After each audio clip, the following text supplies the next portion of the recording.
So Kenya Healthcare Federation came about when 7 organizations got together to create a single voice for the private health sector in Kenya. These 7 organizations came about because there was a bill in Parliament known as the National Social Health Insurance Fund Bill, trying to create universal health coverage for all Kenyans. It proposed at that time to charge 6% employee tax and 6% employer tax. We realized that the 12% increase in payroll tax was going to make the cost of business much higher, the cost of employment higher, and we needed to give a policy position statement. We realized we lacked the vehicle where we can speak with one voice. Kenya Healthcare Federation was then born.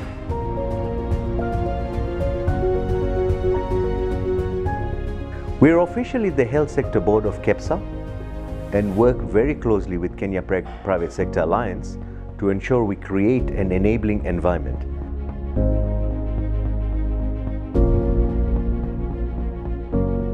So in terms of Kenya Healthcare Federation membership, the membership is in 3 groups. This is either a trade or what we call institutional associations. These are institutions like the Federation of Local Manufacturers, the Kenya Association of Pharmaceutical Industry, the Association of Medical Insurance Providers of Kenya. Also, the other group of membership is health institutions. Under health institutions, we have NGOs, commercial and social enterprises, and also thirdly, we have professional associations. So what are the benefits of being a member of Kenya Healthcare Federation? So you benefit by, in terms of advocacy, because Kenya Healthcare Federation is a voice of private health sector in Kenya. So in that way, we engage the government a lot. Our mandate is about public-private partnerships, engaging the national government, engaging the county government, engaging the development partners and other partners. Our focus with the members that we have who are in the commercial sector, it's very clear that we can make an impact in 6 different areas. And each one of these areas has a specific committee dedicated in creating a policy position paper and enhancing its role in the health system. The importance of supply chain is that it transcends from the time the product is manufactured all the way until it gets to the patient. So be it a medical device or a pharmaceutical product. And our role as KHF is to harmonize this system to make sure it works flawlessly and the products are able to reach the patient or the customer at the right quality level, and so that they are efficacious and provide the benefit that was intended. So the ICT and Mobile Health Committee of KHF is an important one because, as you know, information is a pillar in a health system and correct information. And so the ICT and Mobile Health Committee tends to attract the members who rely heavily on mobile health and ICT to carry out their business. The key focus has been, at least the last few years, to bring up the policies in the country that govern ICT and mobile health, because we realize we have a ways to go to get a good regulatory and policy framework for us to do some of the things that we want to do as individual companies that are members of the committee. So I think the committee has been a great avenue for advocacy for private sector actors to have their views reflected in government policies. So our role as the Healthcare Financing Committee is to advocate for policy, regulation, legislation and practice that can enable the private sector to play its role when it comes to mobilizing resources, pooling them and allocating them for procurement of healthcare services. So we bring together players in the private sector who look at health insurance, bring together service delivery providers, procurers of medical products and technologies to discuss on the best healthcare financing modalities to increase access to affordable healthcare to the people.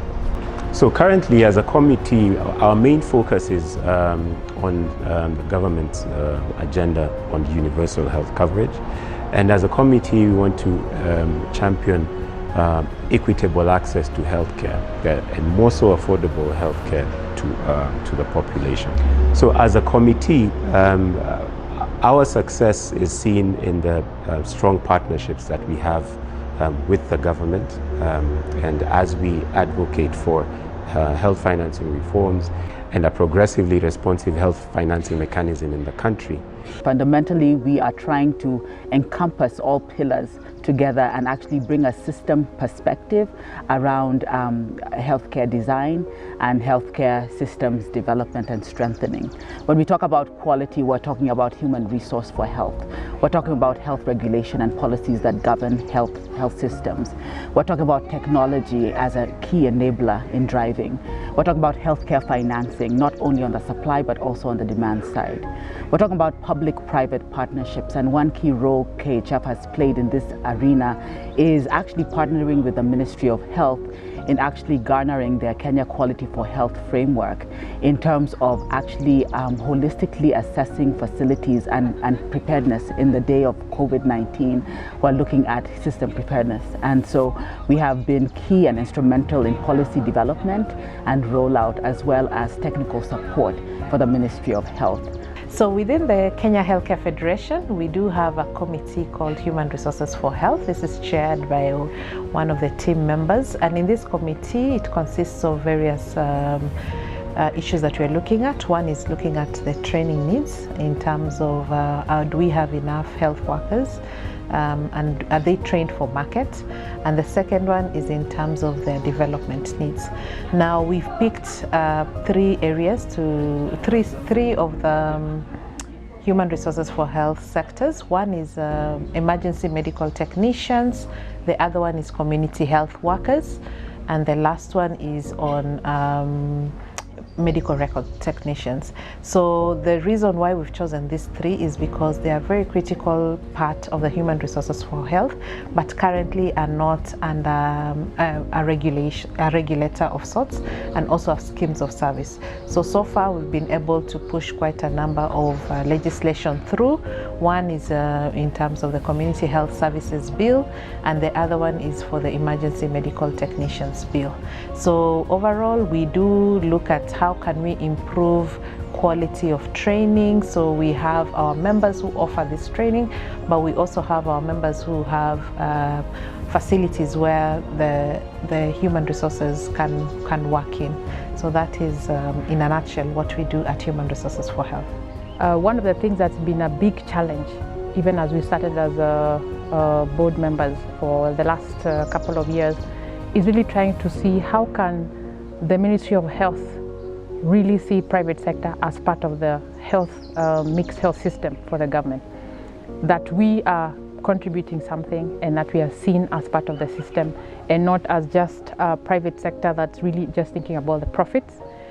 And we really worked hard to try and make sure we can bridge that gap. There have been many ways we've been trying to do that, really having dialogue with the government. There are many forums that we've been able to participate in, like the ministerial stakeholder forums, presidential roundtables, all geared towards really having a dialogue with the government to try and really establish what our role is, how we can work together and make sure that we can make sure that Kenyans are getting the best health care. Right now, if you look around, you'll see actually private sector does play a big role right now on the various tables. We invited in all the tables. We are actually participating in decision making, which was not the case in the past. So really, as KHF, then what we have done is to be part of the whole health network. Rather than stand aside, we came together with government to run together in terms of the preparation. And really, most important was ensuring that our healthcare workers were, their capacity was built for the current pandemic. This is a very unique advocacy platform that's bearing fruit for influencing policy and changing policy. And the same model is being used in many parts of East Africa and other parts of Africa. So we're very proud of how this originated in Kenya, and we're very delighted that 27 African countries have taken on this kind of a model to improve public-private dialogue.